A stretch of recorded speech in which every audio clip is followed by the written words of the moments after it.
Hello techians, this is Kunwar and welcome to the techie lab.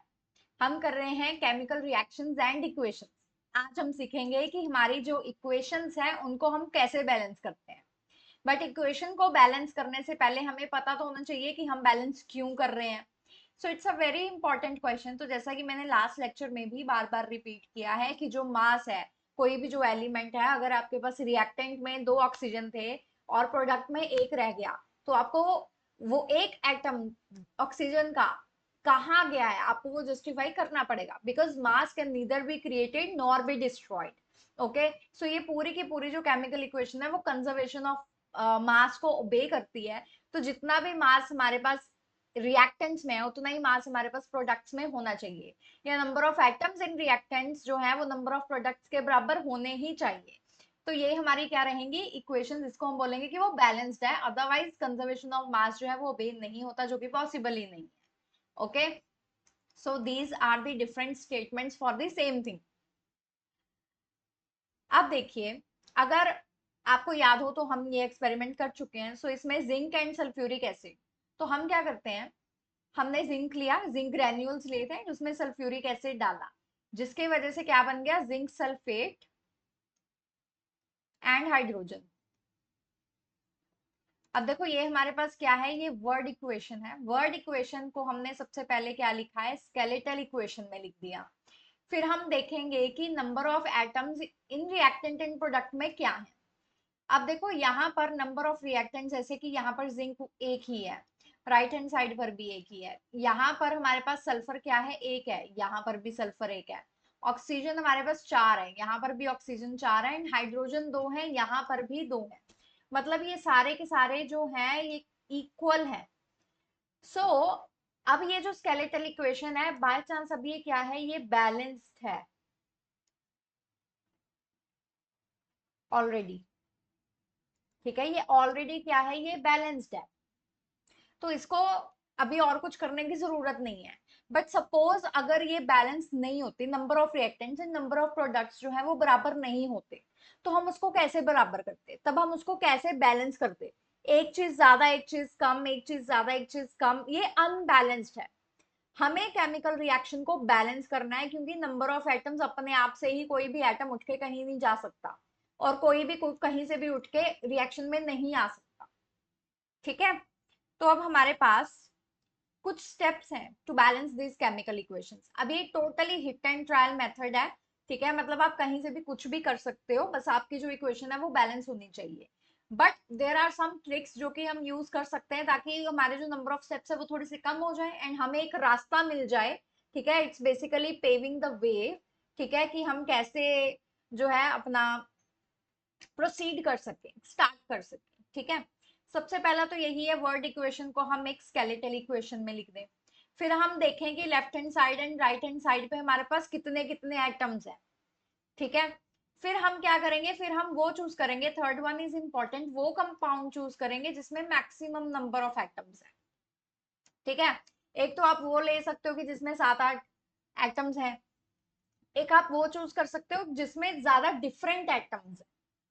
ठीक है, जिसमें like 3-4 atoms present हो, आप उससे स्टार्ट कर सकते हो, उससे वो जल्दी हमारी इक्वेशन बैलेंस हो जाती है। देन आप फोर्थ देखो, जो आपको स्टार्ट किसी भी एटम से करना है, कुछ फर्क नहीं पड़ेगा इन दी एंड, बट प्रिफर करो कि जो ऑक्सीजन एंड हाइड्रोजन है उनको तुम लास्ट में ही बैलेंस करो। ठीक है, जितने भी हमारे कंपाउंड्स है ज्यादातर उनमें ऑक्सीजन एंड हाइड्रोजन रहता ही है, सो बेटर है कि इनको लास्ट में करो, पहले बाकी के सारे सभी को बैलेंस करो। ठीक है, अब यही चीज आपको हर एक एटम के साथ करनी है। हर एक एटम को देखना है कितने थे कितने हैं एंड उसको बैलेंस करना है, फिर देखना है कितने थे कितने हैं, फिर उसको बैलेंस करना है। तो इसी तरीके से आपकी जो इक्वेशन है वो बैलेंस होगी। अब एक बारी अगर आपको लग रहा है कि आपने सब एक बारी बैलेंस कर दिए हैं, उसको रीचेक करो। क्यों रीचेक करो, क्योंकि क्या होता है कि सपोज तुमने आयरन बैलेंस करने की कोशिश की, उसको बैलेंस करने के चक्कर में तुम्हारा सल्फर या ऑक्सीजन जो है वो कम हो गया या बढ़ गया किसी साइड पे। ठीक है, तो तुम्हें फिर से उनको बैलेंस करना पड़ेगा। ओके, तो ये रीचेकिंग करना बहुत जरूरी है, देखना कि अच्छा बराबर है या नहीं है। फिर कुछ पॉइंट्स हैं ये जो कि हमारी इक्वेशन को और ज्यादा क्या बनाते हैं, इंफॉर्मेटिव बनाते हैं। अब हमने बैलेंस कर ली, पर वो जो इक्वेशन है वो हमें इतनी इन्फॉर्मेशन नहीं दे रहा। हम चाहते हैं कि वो इक्वेशन से हमें मैक्सिमम टू मैक्सिमम इन्फॉर्मेशन जो है वो मिल जाए।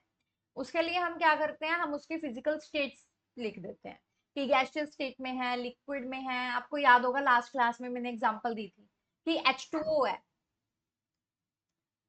है ना, आइस हो, वेपर हो, या आपका नॉर्मल जो लिक्विड स्टेट में पानी होता है वो हो। ठीक है, इन सभी का केमिकल फॉर्मूला तो H2O ही है। तुम्हें कैसे पता कि तुमने किस फॉर्म में लिया? तो तुम्हें स्टेट जो है वो मेंशन करनी पड़ेगी। Then 9, also mention the reaction conditions. अभी कुछ कंडीशंस ऐसी है कि जैसे वो रिएक्शन होगी नहीं कभी। ठीक है, वो रिएक्शन जो है वो तभी होगी अगर उसमें आपने उसको हीट किया, या एक पर्टिकुलर टेम्परेचर तक ले गए, या एक पर्टिकुलर प्रेशर उस पर अप्लाई किया, या फिर आपने उसमें कैटलिस्ट डाला, वो तभी होगी। तो वो रिएक्शन कंडीशंस जो है वो रिएक्शन में ही हमें पता होनी चाहिए। तो हम क्या करते हैं, जो तुम एरो डालते हो ना कि ये रिएक्टेंट और ये प्रोडक्ट है, तो जितने भी तुम्हारे टेम्परेचर, प्रेशर या फिर कैटलिस्ट, जितनी भी तुम्हारी कंडीशंस हैं, वो सारी की सारी इस एरो पर आती है। ठीक है, आई होप ये सारे पॉइंट्स जो आपको समझ में आ गए होंगे। ये याद नहीं करने, ठीक है, याद रखना ये पॉइंट्स याद नहीं करने। ये सिर्फ आपको जितना ज्यादा तुम प्रैक्टिस करोगे ना इक्वेशंस को बैलेंस करने की, उतना बढ़िया, तुम्हें खुद ही पता लग जाएगा कि कैसे करना है। ओके, तो अगर तुम लोगों को मेरी टीचिंग अच्छी लग रही हो, then do support Techy Lab. Video को लाइक करो, अपने फ्रेंड्स के साथ शेयर करो, एंड सब्सक्राइब करना तो मत भूलना। राइट, चलिए, now let us try to balance the following chemical equation. अब हम इसको बैलेंस करने की कोशिश करते हैं। सबसे पहला तो क्या है कि वर्ड इक्वेशन को स्केलेटल में दो। स्केलेटल में ऑलरेडी गिवन है। फिर हमने क्या करना है, हमने वो कंपाउंड चूज करना है जिसमें मैक्सिमम नंबर ऑफ एटम्स हो। वो किस में है, वो है Fe3O4 में। अब इसको हमने बैलेंस करना स्टार्ट करना है। अभी Fe3 को करें या O4 को करें, कोई भी कर सकते हैं, बट प्रिफरेबली हम उसको करेंगे जो कि ऑक्सीजन या हाइड्रोजन ना हो। ठीक है, तो हम आयरन को करते हैं। तो आयरन हमारे पास देखो, आयरन, ऑक्सीजन, हाइड्रोजन। अब देखो आयरन, आयरन हमारे पास लेफ्ट हैंड साइड पे reactant and product, left hand side पे है एक, प्रोडक्ट में कितने हैं, तीन। लेफ्ट हैंड साइड में एक, प्रोडक्ट में कितने, फोर। लेफ्ट हैंड साइड पे दो, प्रोडक्ट में कितने, दो। हम कर रहे हैं आयरन से स्टार्ट। अब देखो आयरन में यहां पर आपके पास सिर्फ एक एंड प्रोडक्ट में तीन है, मतलब आयरन को you have to multiply by three कि वो बराबर हो जाए। तो हमने इसको थ्री से मल्टीप्लाई किया, तो क्या बन गया, 3Fe plus H2O, that goes Fe3O4 plus H2O। मैंने इसको क्या किया, थ्री से मल्टीप्लाई कर दिया। अब देखो बाकी सब कुछ ऐसे ही है, कुछ चेंज नहीं हुआ। फिर हम ऑक्सीजन पर आ जाते हैं। ठीक है, आयरन बैलेंस हो गया। अब हम आते हैं ऑक्सीजन पे। ऑक्सीजन कितने हैं, फोर। राइट, यहाँ पे H2O नहीं, H2 है। ठीक है, ऑक्सीजन कितने हैं, फोर। तो हम क्या करेंगे, अब लेफ्ट हैंड साइड पे एक ही है, उसको फोर से मल्टीप्लाई कर देंगे। बट यहाँ पर ऑक्सीजन अकेला नहीं है, वो वाटर की फॉर्म में है। तो हम क्या करेंगे, इसको फोर से मल्टीप्लाई कर देते हैं। तो अब देखो जो हमारा ऑक्सीजन है वो बैलेंस हो गया है। पर हाइड्रोजन देखो, हाइड्रोजन पहले दो थे, फोर से मल्टीप्लाई किया तो कितने हो गए, एट। तो यहाँ पर तुम्हारे पास एट हो गए हैं। राइट हैंड साइड पे अभी भी दो हैं तुम्हारे पास। तो किससे मल्टीप्लाई करो कि राइट हैंड साइड जो है, जो कि कम हो गई है, उसको तुम बराबर ले आओ। तो तुम उसको मल्टीप्लाई करोगे फोर से, तो तुम्हारे पास एट बन जाएंगे, तो तुमने 4H2। ठीक है, ये समझ में आया? तो क्वेश्चन क्या बन गई, 3Fe plus 4H2O, that gives Fe3O4 plus 4H2। I hope this is clear. चलिए अगली क्वेश्चन करते हैं अभी। ओके, वीडियो को पॉज करो एंड इसको खुद ब खुद सॉल्व करके देखो।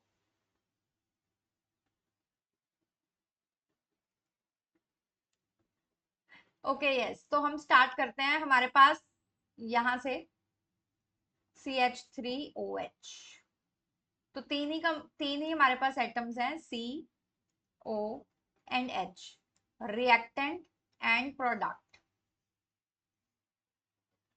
रिएक्टेंट में देखो कार्बन है एक, प्रोडक्ट में कार्बन है एक। ऑक्सीजन है एक, ऑक्सीजन है एक, हाइड्रोजन है दो, या हाइड्रोजन कितने हैं 4। तो अब तुम देखो कि रिएक्टेंट में जो कार्बन एंड ऑक्सीजन है उसको तो हम छेड़ना ही नहीं चाहते क्योंकि वो ऑलरेडी बराबर है। हाइड्रोजन देखो रिएक्टेंट में कम है, तो जहां कम है उसको बढ़ाएंगे, तो इसको किससे मल्टीप्लाई करेंगे, 2 से मल्टीप्लाई करेंगे ताकि ये दोनों क्या हो जाए, आपस में बराबर हो जाए। अब लकीली हाइड्रोजन अपना अकेला बैठा है, तो हम इसको 2 से मल्टीप्लाई कर देंगे। ठीक है, तो क्या बना CO plus 2H2 that gives to CH3OH।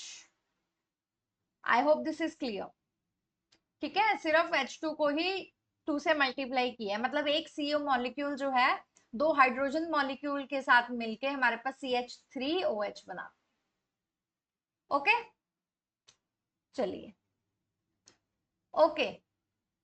अब देखो ये हमारे पास रिएक्शन है, आप देखो कि CO2 plus water H2O in the presence of sunlight and chlorophyll वो क्या बना रहा है हमारे पास C6H12O6 aqueous plus oxygen and plus H2O। ठीक है, ये फोटोसिंथेसिस की रिएक्शन है, हम सब करेंगे डिटेल में। ठीक है, अब हमें क्या करना है, इसको बैलेंस करना है। सबसे बड़ा कंपाउंड क्या है ये, तो इसी से स्टार्ट करते हैं।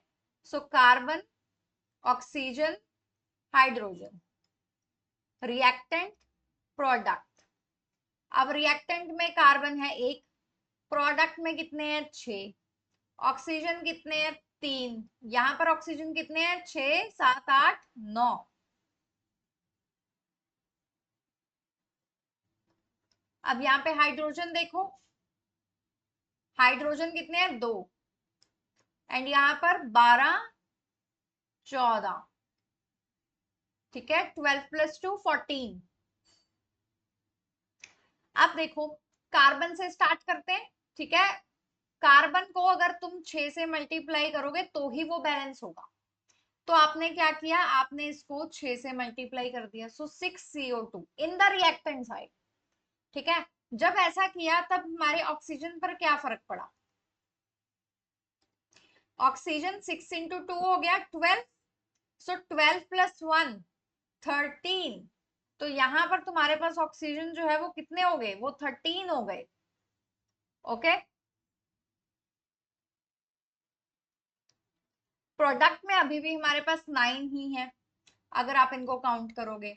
ठीक है, प्रोडक्ट में अभी कोई चेंज नहीं आया। And then look at hydrogen, hydrogen 2 ही है सिर्फ, तो हमने क्या किया, यस हमने क्या किया, हम चाहते हैं कि हम ऑक्सीजन को बैलेंस करें, तो हमें क्या करना पड़ेगा, ऑक्सीजन का जो नंबर है वो कम या फिर बढ़ाना पड़ेगा दोनों साइड पे। ठीक है, तो हमने क्या किया, हमने ऑक्सीजन को 6 से मल्टीप्लाई किया यहाँ पे, और इसको वाटर को भी 6 से मल्टीप्लाई किया।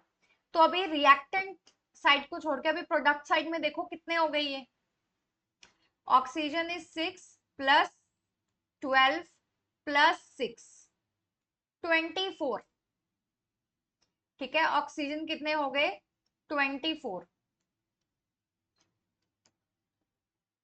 अभी रिएक्टेंट साइड देखो तो 12 तो ये ऑलरेडी है हमारे पास। ठीक है, 6 2 से 12।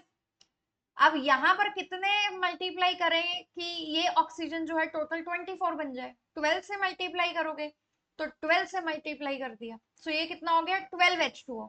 तो अब आप बोलोगे कि हमें कैसे पता कि हमने कब करना है, जैसा मैंने बोला ये क्या है, ये हिट एंड ट्रायल है। आपको स्टार्टिंग उससे करनी है जहां पर कंपाउंड जो है आपका बड़ा है।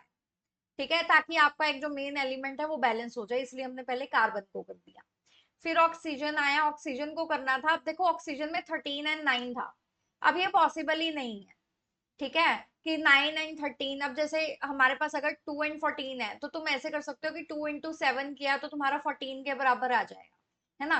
बट लेफ्ट हैंड साइड पे तुम देखो, अगर 7 से करते हो स्टिल तुम्हारा ऑक्सीजन बैलेंस नहीं होता।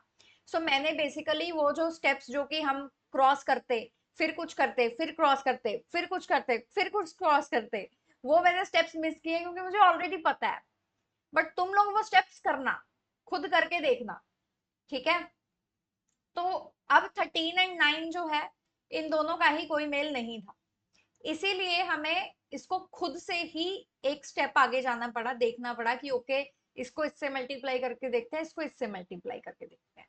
अगर वो मल्टीपल्स हैं, ठीक है, जैसे 3, 6, 9, ठीक है, 2, 4, 8, then the things become easy.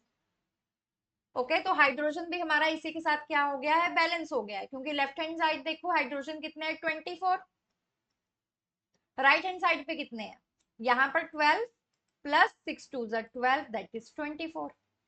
तो रिएक्टेंट एंड प्रोडक्ट में जब हम ऑक्सीजन बैलेंस कर रहे हैं, उसी के साथ हमारा हाइड्रोजन भी बैलेंस हो गया, तो आपका आंसर बना ये।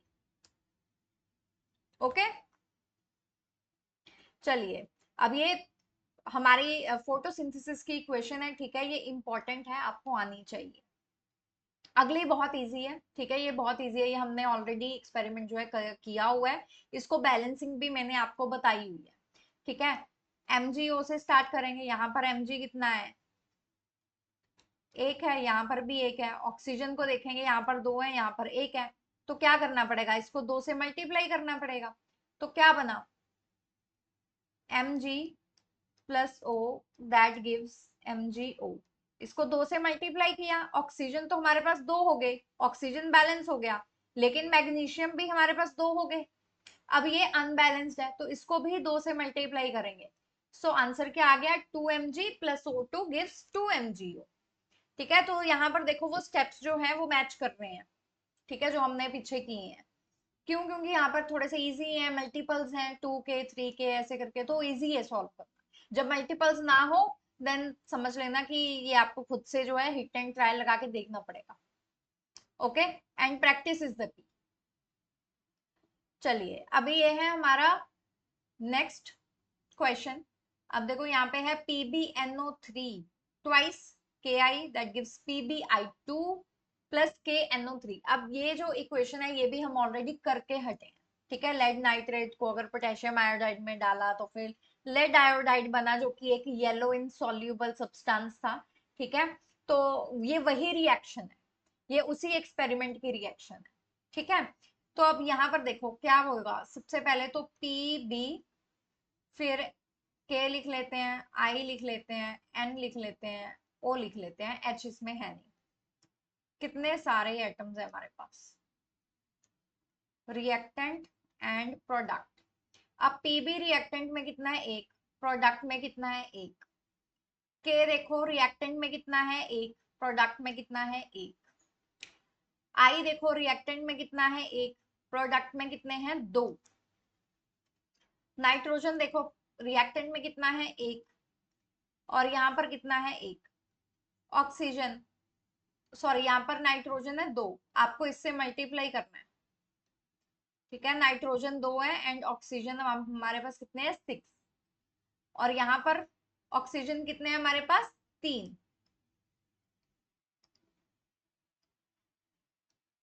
यहाँ पर कितने हैं, 3। अब हम क्या करेंगे, अब देखो ये हमारा बैलेंस्ड है, के भी हमारा बैलेंस्ड है, आई देखो आई हमारा अनबैलेंस्ड है, तो आई को बैलेंस करने के लिए हम क्या करेंगे, इसको दो से मल्टीप्लाई करेंगे। तो जब हमने इसको दो से मल्टीप्लाई किया,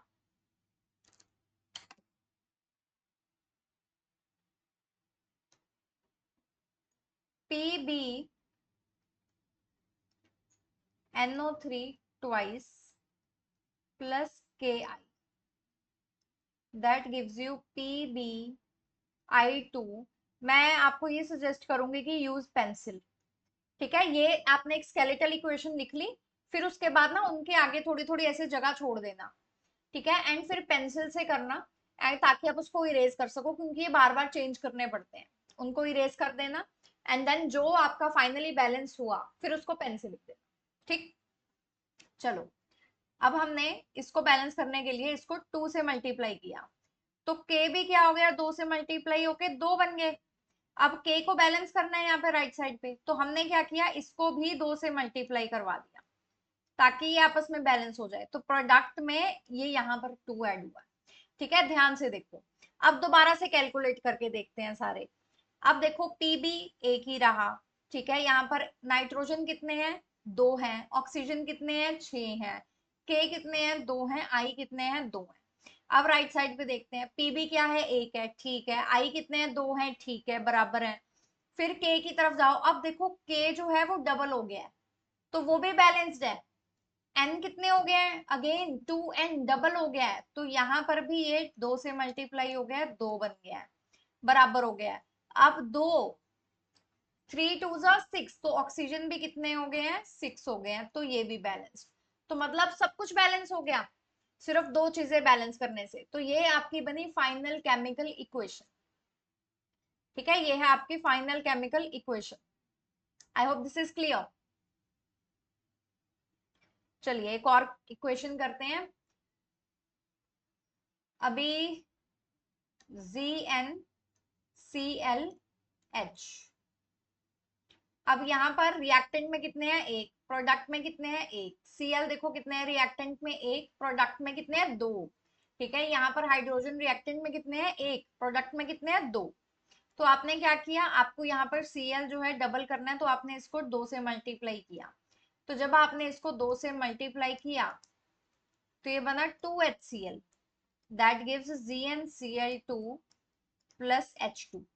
अब आप देखो, जब आपने H से मल्टीप्लाई किया, Cl से भी मल्टीप्लाई किया है ना, तो ये दोनों ही क्या हो गए, H एंड Cl यहाँ पे बैलेंस।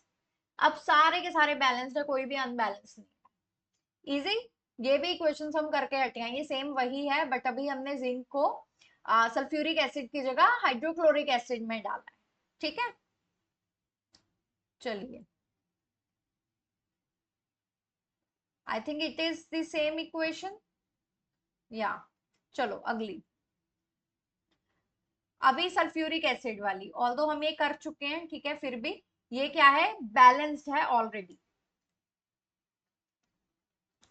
ये बैलेंस्ड है। ठीक है, देखो Zn जो है वो एक है, राइट हैंड साइड पर भी एक है, सल्फ्यूरिक एसिड एक है, सल्फर इन सल्फ्यूरिक एसिड एक है, राइट साइड पर भी एक है। फिर हम जाते हैं ऑक्सीजन पे, यहाँ पर कितने हैं, 4 हैं, और वो यहाँ पर भी 4 है। हाइड्रोजन की तरफ देखते हैं, रिएक्टेंट में 2 है एंड प्रोडक्ट में भी 2 है। ठीक है, सो दे आर ऑल इक्वल। तो अगर इसको बैलेंस करने को आया तो आपको सेम यही इक्वेशन जो है वो लिखनी है।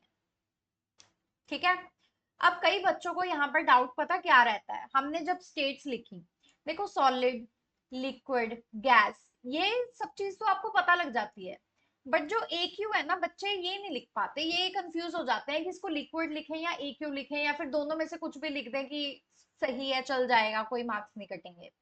देखो दोनों सेम सेम है बट डिफरेंट है, ये याद रखना, दोनों सेम सेम है बट डिफरेंट है। क्यों? लिक्विड स्टेट, लिक्विड अपने आप में क्या है, एक फिजिकल स्टेट है। एक्वस का क्या मतलब है कि आपके पास कोई चीज सॉलिड, जैसे कि शुगर या सॉल्ट हुआ, लिया आपने, उसको आपने क्या किया, पानी में घोल दिया, अब वो एक एक्वस सोल्यूशन है। ठीक है, कि आपने कोई सब्सटेंस लिया एंड उसको पानी में आपने घोल दिया, डिसॉल्व करवा दिया।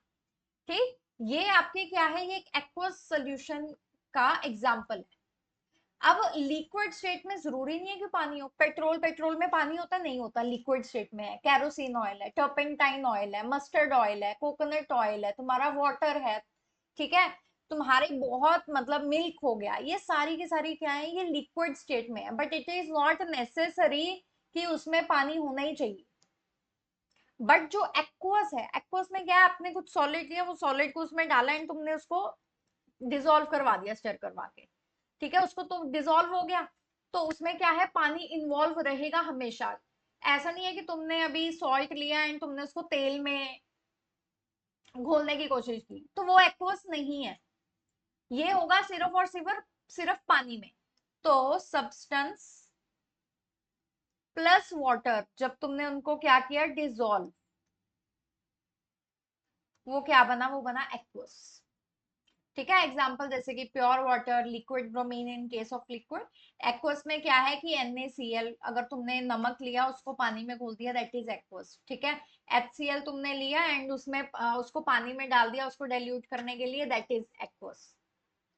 ठीक, सो आई होप आपको आज का लेक्चर जो है वो अच्छा लगा, एंड अगर आज का लेक्चर आपके लिए यूजफुल था, then do subscribe to the channel, support us and share it with your friends. Bye bye and I will see you in the next class.